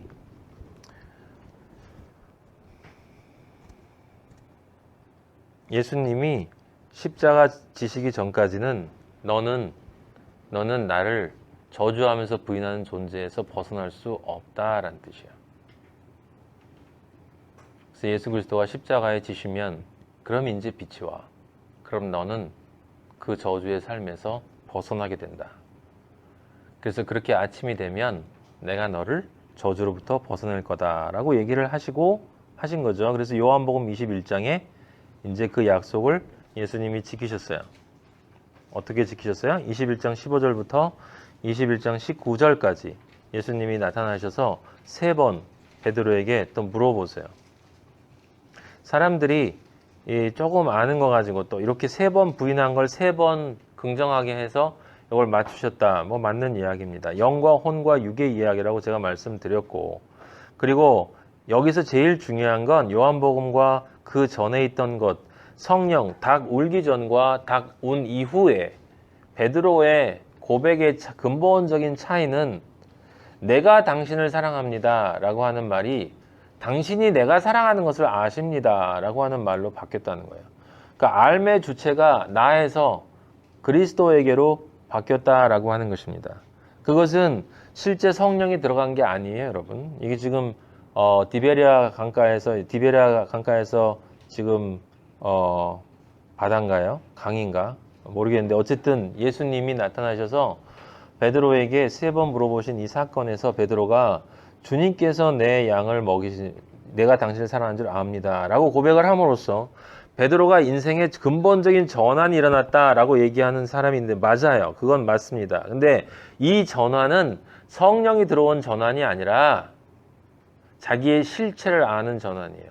그러니까 맨 처음 했던 고백, 나를 떠나소서, 나는 죄인입니다 라고 하는 내가 모든 것의 중심으로 당신을 사랑할 수 있다라고 내가 당신을 위해서 일하겠다. 내가 당신을 위해서 일하고 내가 당신을 사랑하고 내가 그리스도인이 되고 내가 내 인생을 당신께 바치고 내가 성경 공부하고 내가 하는 것이 다 거짓이라는 것을 그 삶이 사실은 예수 그리스도를 저주하면서 부인하는 삶이었다라는 것을 깨달은 존재가 이제는 할 말이 없기 때문에 당신이 아시긴 아시잖아요. 제가 당신을 사랑하는 걸 라고 하는 이제 비로소 겸손해진 거예요. 성령을 받을 수 있는 준비가 되어지는 것이다 라고 하는 거죠. 그래서 그 성령이 임재한 후에 너무 신기한 건 뭐냐면 베드로가 지금 여러분에게 말씀드린 것처럼 3번 설교를 해요. 예수님이 내 양을 먹이라. 아까 요한복음 21장 15절에서 19절 다시 한번 찾아보세요. 거기 보면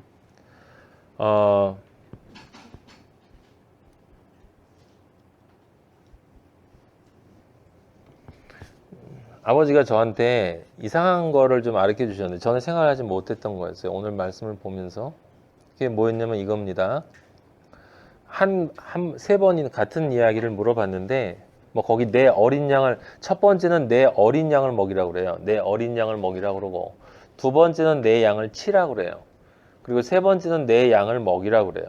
이건 그 양육의 과정을 뜻하는 거예요. 양육의 과정. 그 그리스도인을 처음에 어린 양, 초신자부터 시작해서 그 다음에 양육하고 그 다음에 꼴을 끝까지 먹여라 라고 하는 이야기인데 그거보다 더 중요한 건 뭐냐면 베드로가 예수님이 물어봤죠. 너 나 사랑하니? 라고 물어봤어요. 근데 베드로가 뭐라고 대답했냐면 내가 주님을 사랑하는 그래요. 내가 주님을 사랑하는 줄 주님이 아시잖아요. 라고 물어봤어요. 근데 예수님이 그 다음에 뭐라고 얘기하셨냐면 이르시되 내 양을 먹이라고 그랬어요. 이건 우리가 교회에서 너무 많이 들었기 때문에 당연한 것처럼 듣지만 사실은 이게 당연한 순서가 아니에요. 너 나 사랑하니? 정말 사랑하니? 나 정말 사랑하니? 제가 사랑하는 줄, 네 맞아요. 제가 사랑하는 줄 당신이 알잖아요. 그래 알았어. 인정해 줄게. 그래 알았어. 용서해 줄게. 이제 사랑하는 걸로 받아줄게. 이렇게 얘기되어지는 게 정상이야. 근데 예수님은 너 나 사랑하니? 물어보니까 네 제가 사랑하는 줄 당신이 알잖아요 라고 얘기하니까 그 사랑에 대한 얘기를 이제 안 해. 사랑에 대한 이야기를 안 해요. 그리고 먹여라 그래요. 사랑하냐? 사랑해요. 먹여라 라고 얘기하는 거예요. 지금 요한복음 21장 15절은 다시 한번 무슨 얘기냐면 3번 물어봤어요. 무엇을 뜻합니까? 네 마음과 뜻과 목숨을 다해서 주 너의 하나님을 사랑하고 사랑하니? 네 마음을 다해서 날 사랑하니? 네 뜻을 다해서 날 사랑하니? 네 목숨을 다해서 날 사랑하니? 네. 그러면 네 이웃을 네 몸과 같이 사랑해라. 양을 먹여라. 양을 쳐라. 양을 먹여라. 그러니까 요한복음 21장 15절에서 19절의 말은 이 설교는 그냥 십자가예요. 그냥 십자가. 십자가의 그리스도인이 되라.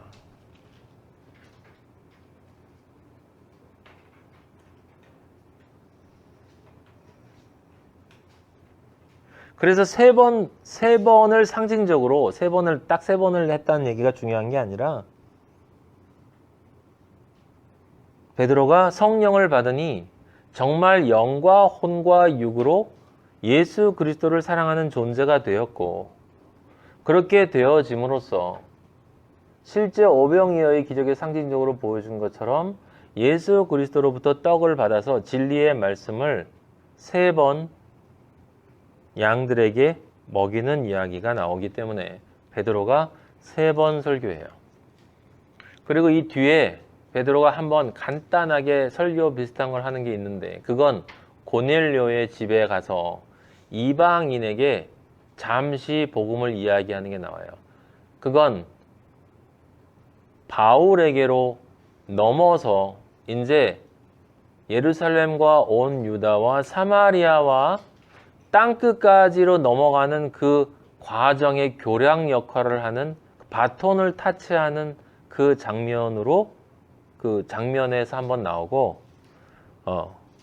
실제 그 전에 베드로의 역사는, 이제 베드로는 유대의 그리스도인들을 변화시키는 것으로 나오기 때문에 이제 거기에서 끝나. 이 세 번의 설교가 베드로가 아버지 예수 그리스도가 얘기하신 예루살렘과 유다와 사마리아와 라고 하는 이스라엘의 구원에 대한 새 설교를 나타내는 것이고, 그 다음에 그것이 끝나면 바울에게로 넘어가서 땅끝까지, 그래서 로마라고 하는 땅끝까지의 선교 이야기가 10장 그쪽쯤부터 이제 그 다음에는 바울과 바나바와 선교 여행이 쫙 나오는 거예요. 근데 구조는 똑같죠. 요한복음에 나와 있는 바로 이 십자가의 구조. 지금 예수 그리스도가 베드로에게 물어보고 사랑하는지 내가 확인해 볼 거야. 너 진짜야? 그러면 이제 됐어. 그러면 한번 해봐. 먹여봐. 지금 그런 얘기를 하는 게 아니라 예수님이 우리에게 무슨 이야기를 하고 있는 거냐면, 내가 베드로에게 물었던 그 질문, 베드로에게 내리는 내가 너희들에게 새 계명을 주노니 라고 하는 그 계명을 내가 베드로에게 부활하고 다시 한번 확인을 한 거다. 그럼 너희들 마하나임도 내가 그때 베드로에게 한 것처럼 너희들에게도 내가 지금 세 번 물어보는데, 너희들의 마음과 뜻과 목숨을 다해서 날 사랑할 거니 진짜?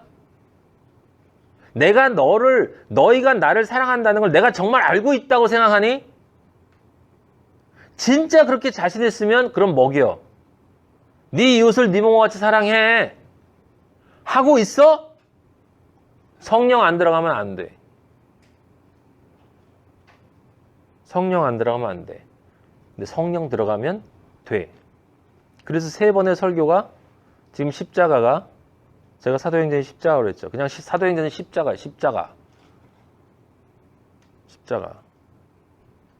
십자가 이외에 딴 게 없어. 예수 그리스도의 세 계명밖에 없어. 계명을 실천하는 그리스도인들밖에 없어요. 사도행전 2장 36절 보세요.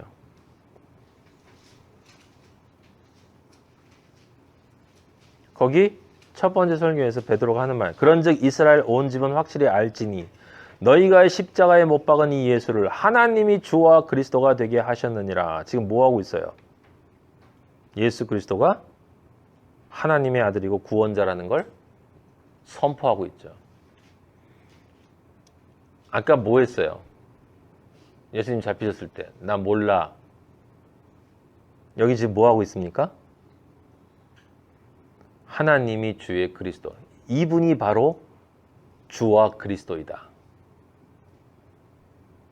그러니까 성령 받기 전에 베드로가 했던 고백대로 지금 이루어지고 있는 거예요. 그 저주하면서 부인한 세 번의 부인의 첫 번째 부인한 것에 대한 것을 요한복음에서 내가 그렇게 하겠습니다라고 다시 사랑한다라고 얘기했지만, 여기 디베랴 여기에서도 실제로 그런 존재가 되지는 못했는데, 실제 성령을 받고 나니까 사도행전 2장 36절에서 주님, 제가 당신을 사랑하는 줄 주님이 아십니다 라는 그 말을, 즉 당신이 그리스도이십니다, 살아계신 하나님의 아들이십니다 라는 것을 실제 세상 사람들 앞에서, 모든 사람 앞에서 지금 증인거하고 있죠. 부인하지 않고, 네가 사람들 앞에서 날 부인하면 나도 아버지 앞에서 널 부인할 거야. 긍정하면 나도 긍정해. 베드로가 진짜 긍정하고 있어요. 그 다음에 사도행전 4장 19절. 베드로와 요한이 대답하여 이르되 하나님 앞에서 너희의 말을 듣는 것이 하나님의 말씀을 듣는 것보다 옳은가 판단해. 얼마나 멋있습니까? 나는 하나님의 말을 들을 수밖에 없어. 나는 하나님의 말을 듣는 사람이야. 그래, 내가 바로 그 예수의 제자야. 나는 예수의 말만 듣는 사람이야. 나는 너희들이 피워놓은 그 불 안 쬐. 난 이제 예수 따라 들어가 십자가 칠 거야.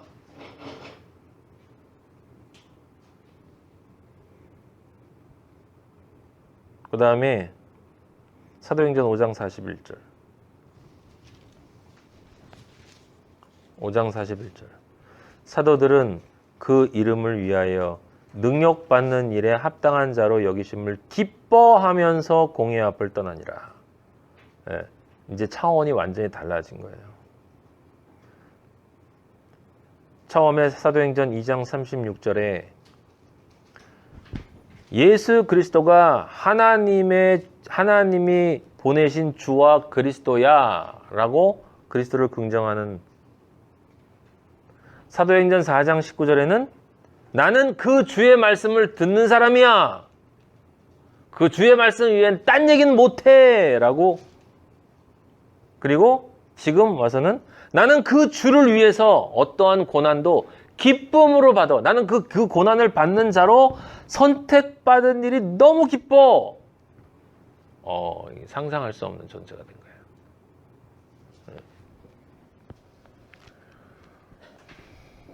우리들은 쳐다만 봐도 너무 높아서, 저는 쳐다만 봐도 너무 높아요. 예, 참. 근데 이런 이야기를 참, 우리도 이런 사람 됩시다라고 교회에서들 떠들고 있으니 참, 아버지가 날 가지고 노냐? 날 가지고 노니 너희들 장난하니? 그러고 계실 거예요, 아마. 내 이름을 위해서 뭐 핍박받겠다고? 웃기고 있네. 넌 날 긍정하지도 못하잖아. 네 삶 속에서. 아니, 그냥 한두 번 정도 정말 중요한 일에서 날 선택하지도 못하잖아.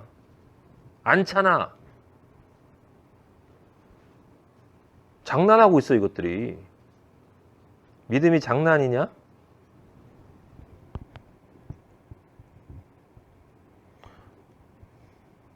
얼마나 체계적이고 명확합니까? 베드로는 바로 우리 그리스도인을 상징하는 거예요. 진짜 그리스도인이 되고자 하는 사람, 정말 간절한 마음이 있는 사람이 반드시 거쳐야 하는 것, 자신의 심령의 가난을 깨닫지 못하면, 자신이 어떤 존재이고 어떤 한계를 지닌 존재인가를 깨닫는 그것이 없으면, 정말 성령을 받을 수 있는 그런 마음의 상태가 없으면 성령이 받으러 올 수가 없고, 그 성령이 들어오지 않으면 베드로가 지금 한 것처럼 예수 그리스도 안에 있는 그 고백을 3번에 걸쳐서 3번의 설교를 통해 자신의 삶에 아버지가 원하시는 것을 온전하게 이루어낼 수 없다라고 하는 거예요. 어떤 사람들은 그렇게 생각할 수 있어요. 바울이 편지를 많이 쓰고 큰 일을 했기 때문에 바울이 더 베드로보다, 이렇게 생각할 수도 있지만 하나님이 보시는 건 그렇지 않아요. 하나님은 그렇게 보시지 않습니다. 하나님이 순교하는 사람을 더 크게 보지 않겠느냐. 순교도 아버지가 하게 해주셔야, 성령이 들어가서 인도해 주지 않으면 순교를 할 수가 없고, 그리고 이 삶 속에서 이런 선악과의 세계에서 신앙을 지킨다라고 하는 것도 성령이 인도해 주지 않으면 못하는 거예요. 근데 성령이 인도해 주면 해요. 그러니까 어차피 우리는 성령의 인도를 받아도 죄를 질 수밖에 없는 인간들이라는 그런 장난 어린 말을 하면 안 돼. 아버지가 저에게 분명히 얘기하셨어요. 나 가지고 장난하지 마. 너희들 나 가지고 장난하지 마. 인간은 원래 약하기 때문에 죄를 질 수밖에 없다고? 그 말을 넌 얼마나 네가 죄 짓는 것을 핑계로 삼았니? 언제까지 그걸 핑계하고 살 거니? 언제까지? 그러면서 성령의 능력은 부인하고 살 거니? 그럼 네 스스로가 성령이 네 안에 없다는 걸 증명하고 있는 것 아니니? 그럼 네가 지옥의 자식이라는 걸 증명하고 있는 거지. 그럼 그 길을 네가 선택한 거네. 그럼 내가 널 어디로 보내야 되겠니? 오늘 오면. 이라고 저에게 말씀하셨어요. 여러분에게 뭐라고 말씀하시는 여러분 각자가 생각을 해보세요.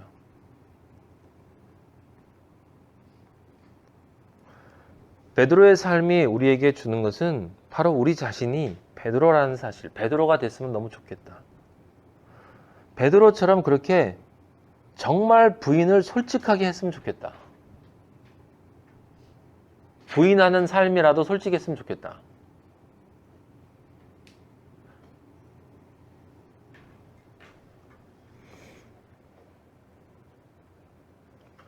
사도행전 4장 12절에 나와 있는 오늘 우리 제목 그 이름 4장 12절에 다른 이로서는 구원받을 수 없나니 천하 사람 중에 구원을 받을 만한 다른 이름을 우리에게 주신 일이 없음이라 하였더라.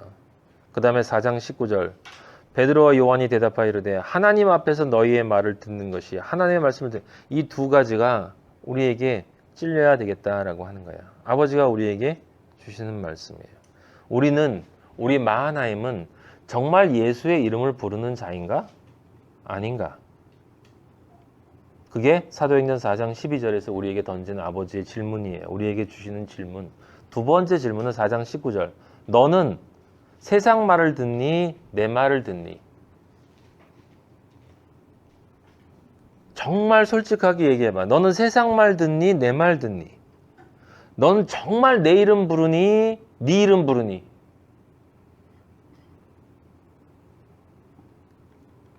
그래서 우리가 매번 이야기하지만 예수의 이름을 부른다라는 것. 여러분, 다른 이로서는 구원받을 수 없다 그랬잖아요. 그런데 다른 이로서는 구원받을 수 없다. 그 이름으로만 구원받는다. 그 이름으로만 구원받는다. 맞아요. 예수의 이름으로만 구원받는데 분명한 진리는 뭐냐면 예수의 이름을 부르는 것만으로는 구원받지 못해. 예수의 이름으로만 구원을 받는데 예수의 이름을 부르는 것만으로는 구원받지 못해.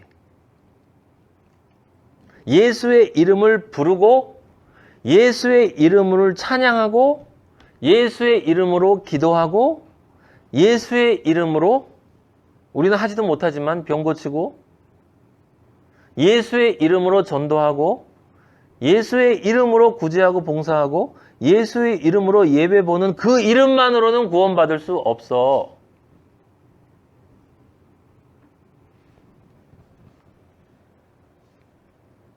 예수의 이름을 부른다는 건 그 예수의 이름이 내 안에 살아 움직인다는 걸 뜻하는 거예요. 성령이 내 안에 들어오지 않으면 예수의 이름은 내 안에 들어오지 않고 예수의 이름이 내 안에 들어오지 않으면 난 예수의 이름을 아버지가 원하는 이름으로 부를 수 없어요. 예수님의 이름이 어디 있어? 예수님 이름 없어. 예수님 이름이 어디 있어? 예수님은 하나님인데 하나님이 무슨 이름이 있어? 이름은 제한하는 건데. 그러니까 사람들이 예수의 이름, 예수 하면 구원받을 수 있다고 얘기하는 거야. 그건 이름이라는 건 그런 뜻이 아니야. 예수의 이름이 내 안에 있다는 건 누가 봐도 저 사람은 예수 사람이다. 여러분들에게 누가 당신 이름 뭐예요? 저한테 물어보면 전 지금 이제 김봉균 죽었고 엘요한인데 제가 엘요한입니다 라고 얘기를 하겠죠. 우리 그리스도인은 당신 누구세요? 그러면 저 예수예요 라고 대답해야 되는 거예요.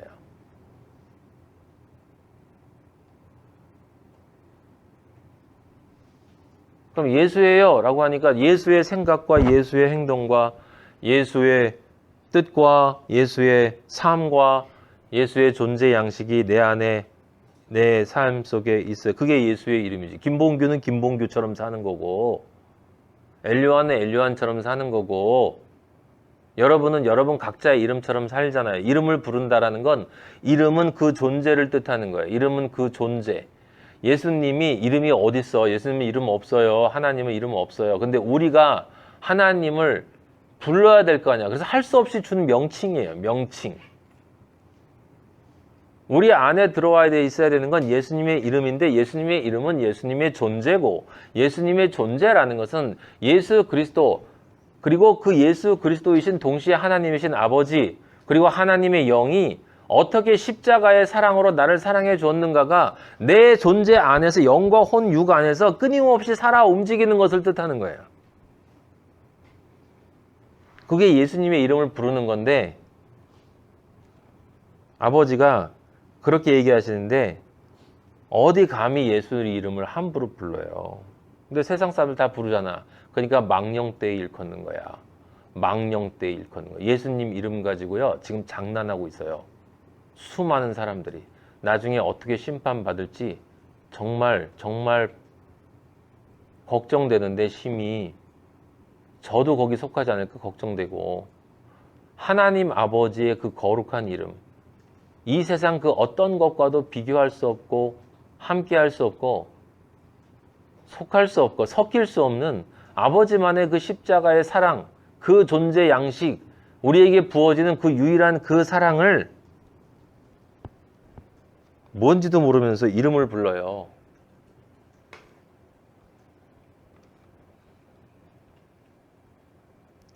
예수님의 이름을 정말 가진 사람만 예수님의 말씀만 들어요. 예수님의 말씀만 듣는 거예요. 예수님의 말씀만 듣고 예수님의 말씀대로 살려고 노력하는 겁니다. 근데 그게 우리가 안 되잖아요. 그냥은 안 되잖아요. 성령 들어온 사람은 된다고요. 성령이 내 안에서 힘을 주면 된다고. 근데 성령이 내 안에서 힘을 쓰지 못할 수 있잖아요. 여러분이 죄악에게 여러분을 내어주면 여러분이 유혹에 빠지면 여러분 안에 성령의 능력이 소멸된다고. 약해진단 말이에요.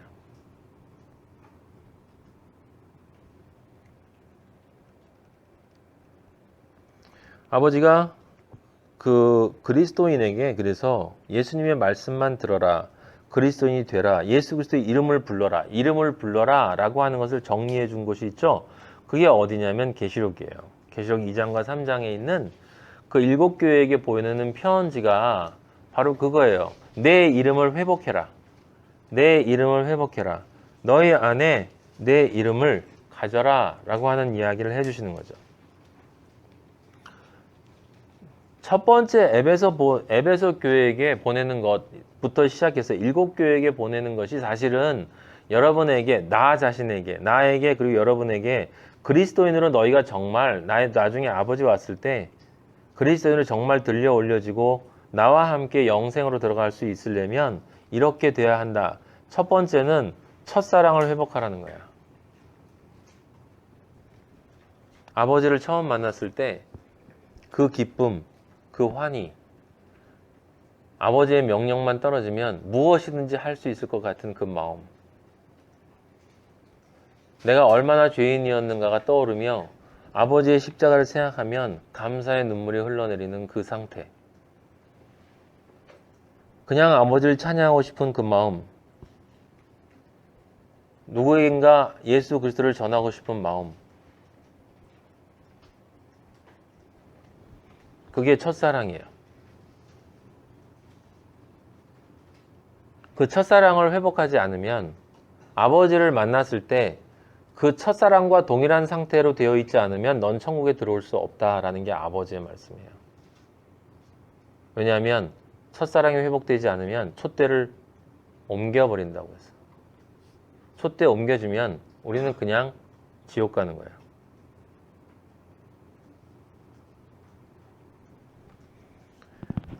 근데 에베소 교회를 보면서 제가 한 가지 생각이 있는데 이거예요. 첫사랑을 회복하라고 그랬는데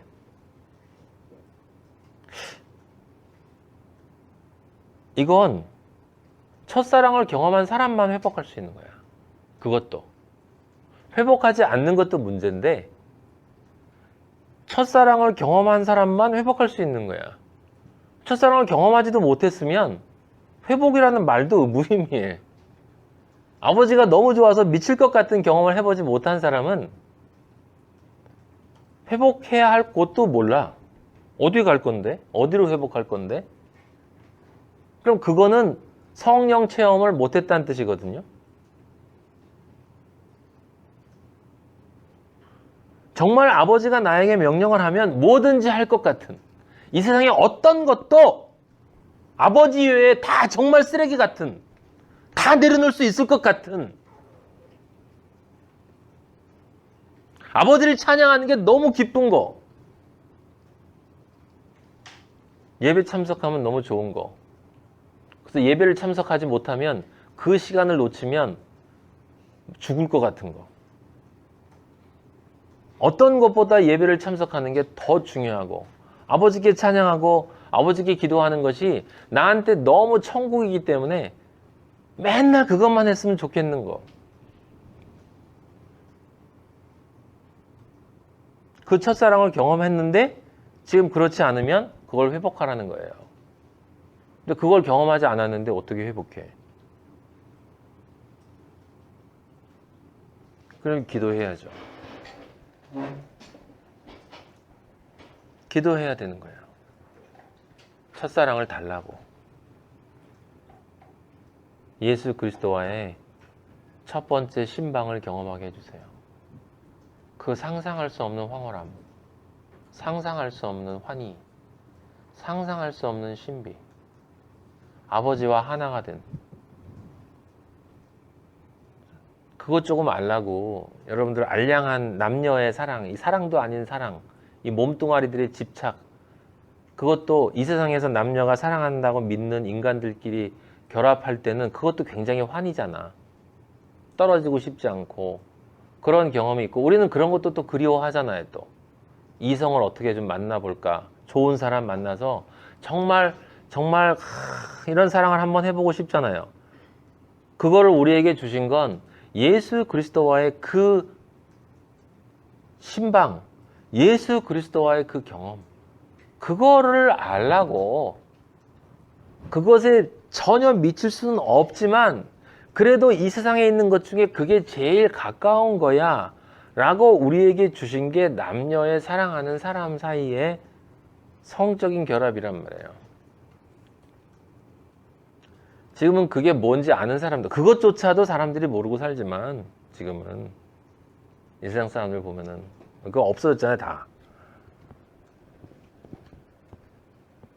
첫사랑은 예수 그리스도와의 그 신방을 경험한 사람이거든요. 그게 첫사랑이에요. 첫사랑. 내 순결을 내어준 거야. 예수 그리스도에게.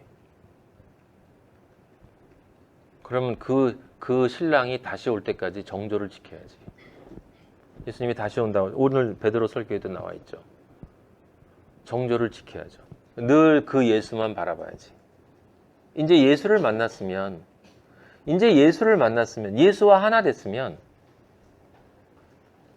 내가 여성을 만나고 내가 남성을 만나서 사랑을 나누건 결혼을 하건 그 어떤 것이건 다 그것은 전부 예수 그리스도와의 그 신방, 그 세상이 줄 수 없는 그 내 사랑, 내 남편, 내 신랑, 그 신랑과의 하나됨을 위한 도구일 뿐이지, 그것은 절대로 목적이 아니야. 그래서 바울이 그랬어요. 결혼 안 해도 좋고 결혼해도 좋고, 그리스도인은 그리스도와 하나가 된, 이제 신랑이 결정된, 절대로 바꿀 수 없는 그리스도의 신부이기 때문에 그 신부로서 온전해지기 위한 결혼이 아니라면, 그럼 나는, 제가 사랑하는 제 아내 마리아가 저를 만나기 전에 그렇게 기도를 했대요. 아무리 기다려도 기다려라 기다려라는 마음만 계속 들리니까 몇 년을, 7년을 몰라, 지금 또 잊어버렸어요. 전 성경 말씀 아닌 건 자꾸 잊어버려. 저희 마리아 얘기도 듣고 또 잊어버려요. 들을 때마다 신기해. 거의 10년 가까이를 남편을 위한 기도를 하고, 나는 아버지를 믿으니까 아버지가 보내주는 사람이 아니면 절대로 나는 결혼하지 않겠다. 그 사람은 반드시 그리스도인이 되어야 한다. 그리스도인이어야 한다. 내가 찾아다니지 않겠다. 그렇게 하고 기도를 했는데 안 나타나는 거야, 이게. 저희 마리아가 39인가 때 제가 나타났죠. 병신 돼가지고. 아버지 앞에서 이제 꼬꾸라져서 다행히 아주 거룩한 병신이 돼가지고. 근데 그 직전에 제가 마리아가 저한테 한 얘기를 뭐라고 그랬냐면 그런 기도를 했대요. 하도 안 나타나니까 아버지가 정말 원하신다면 전 그런 바울처럼 살겠습니다. 전 여자 바울이 될게요. 외로움이 있었고 아쉬움이 있었고 가끔은 눈물도 지고 하지만 예수님이 위로해 주시는 게 있었기 때문에 나는 아버지가 원하시면 여자 바울이 돼서 살겠습니다 라고 이렇게 기도하고 살았대요.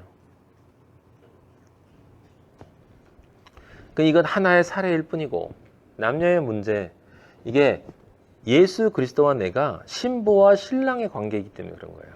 신부와 신랑의 관계. 우리는 그리스도와 사랑을 나누는 관계예요. 사랑을 나누는 관계.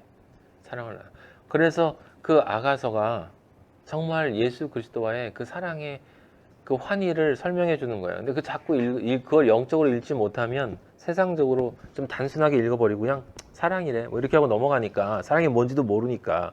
성령 체험을 한 사람이 그걸 읽으면 사실은 굉장히 신비한 이야기로 들린다라고 하는 것입니다. 네, 여러분 첫사랑을 회복해야 돼요. 첫사랑의 상태를 유지해야 돼요. 아버지가 저한테 요즘에 말씀하시는 그거예요. 다른 게 아니라 엘요한, 너 첫사랑의 상태를 유지해야 된다. 네가 처음 날 만나고 그렇게 아침마다 너무 기뻐서 새벽 시장에 꽃을 사다가 그렇게 꽃을 꽂았던 너의 그 마음을 나는 계속 보고 싶어. 왜 그런지 아니? 네가 내 신부이기 때문에. 내가 가장 사랑하는 나의 사랑, 나의 누이, 나의 신부이기 때문에 난 내 신부가 나를 너무 사랑하는 거, 너무 나를 기다리고 나를 사모하는 거. 그런데 나를 사모하고 나를 기다리고 나를 소망하라고 그랬는데 내가 이제 몇십 년도 지나서 안아서 올 건데 지금도 너는 세상 것을, 세상 사람을, 세상 사람들이 좋아하는 그것에 연연을 해서 그것을 달라고 나한테 기도를 하니?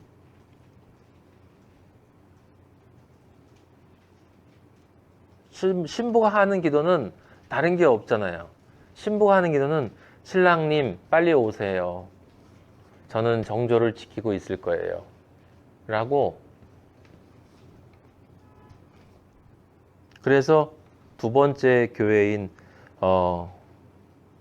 서머나 교회, 죽도록 충성하라 라는 말이 나오는 거예요. 충성하라. 여러분, 충성이 뭔지를 제가 설명을 드렸죠. 충은 마음의 중심이 하나인 거. 성은 뭐예요? 말씀 원자에 이룰 성자예요. 네가 말한 건 이루어. 네가 말했으면 그대로 해. 네가 나를 그리스도로 고백했으면, 네가 날 신랑으로 고백했으면 그렇게 살아. 내가 네 신랑이야. 내가 네 아버지야. 내가 네 아버지야. 이 세상 아버지가 네 아버지가 아니라 내가 네 아버지야. 내가 네 왕이야. 넌 나의 종이야. 내가 억지로 시키는 종이 아니라 날 너무 사랑해서 그 어떤 종보다도 더 굴욕적인 것을 기쁨으로 한다고 약속한 내 종이지. 그래서 내가 너를 이뻐하잖아. 내가 널 알잖아. 네 마음을 내가 알잖아. 내가 널 얼마나 사랑하는지 너도 알잖아.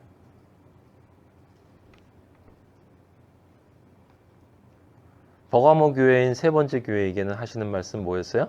발람의 교훈을 지키지 말라는 거였어요.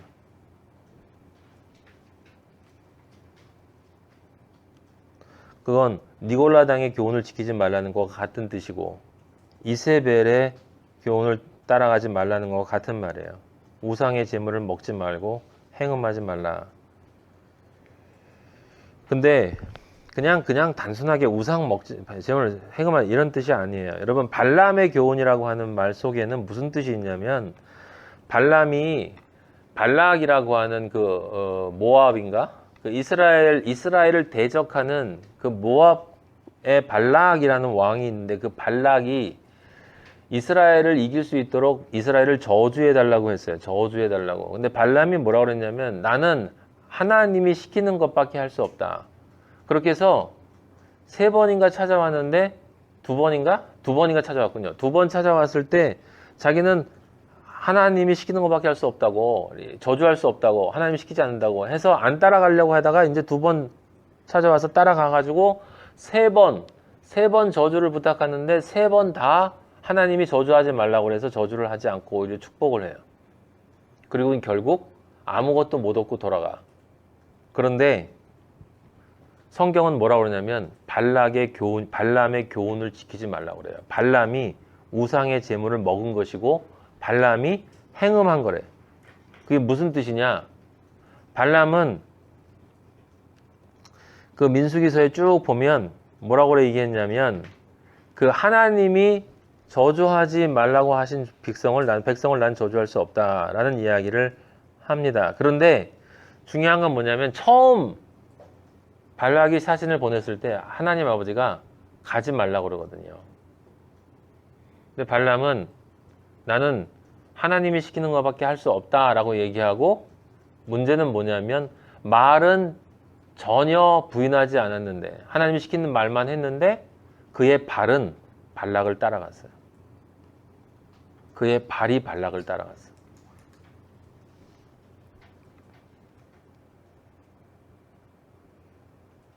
그래서 아까 이야기한 것처럼 예수의 이름만으로 구원받을 수 없는 거예요. 우리가 아무리 예수 그리스도를 이름으로 기도하고 예수 그리스도 이름으로 무엇을 한다 할지라도 내 발이 하나님이 원하는 그 길로 가지 않으면, 내 손이 하나님이 원하는 그 행동을 하지 않으면 그거는 그냥 그렇기 때문에 벌을 받는 게 아니라 그건 내가 그리스도의 신부가 아니라는 증거라고. 아니면 내가 생각하는 신랑이 마음에 안 드는 거야. 나는 딴 신랑이 좋은 거지. 이 세상 신랑이 좋은 거야. 그게 우상이거든요. 그래서 발람은 하나님의 뜻을 따라서 얘기를 했지만 요즘에 수많은 사람들이 그렇게 하죠. 하나님 팔아서 월급 받아 먹는 사람들. 그러니까 처음부터 아예 직업을 그걸 갖기 위해서 하나님을 팔고 그것으로 월급을 받기 위해서 공부를 하는 사람들이 있어. 그걸 성경은 뭐라고 하냐면 발람의 교훈이라고 그래요.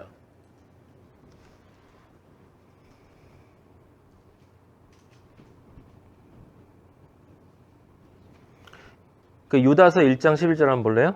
유다서. 나중에 발람은 이스라엘에게 칼로 죽습니다. 그래서 유다서 1장 11절에 이렇게 써 있어요. 화 있을질저 이 사람들이여 가인의 길에 행하였으며 삭슬 위하여, 여기 삭슬 위하여 있죠.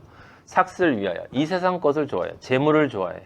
이 세상 것을 좋아서 발람의 어그러진 길로 몰려갔다. 여기 몰려갔다라고 나와 있지 않습니까? 몰려갔다. 그러니까 아버지는 우리의 삶을 보신다는 걸 여러분들이 정확히 알고 계셔야 돼요. 내가 무엇을 하는가를 보세요. 물론 아버지는 우리 마음을 다 보시기 때문에 행동을 안 해도 이미 마음을 보시면 다 아시지만 우리가 하는 행동을 통해서 우리가 우리 자신을 증거하는 거예요. 내가 그리스도의 신부인지 아니면 우상의 신부인지를 증명하는 것이다 라고 하는 것입니다. 우리는 절대로 이 세상 것 어떤 것을 위해서 하나님을 팔면 안 돼요. 이 세상의 그 어떤 것을 위해서 하나님을 팔면 안 돼. 하나님을 사랑한다고 하면서 실제 내 삶과 행동이 세상 이익을 위해서, 나의 이익을 위해서 움직이면 안 돼.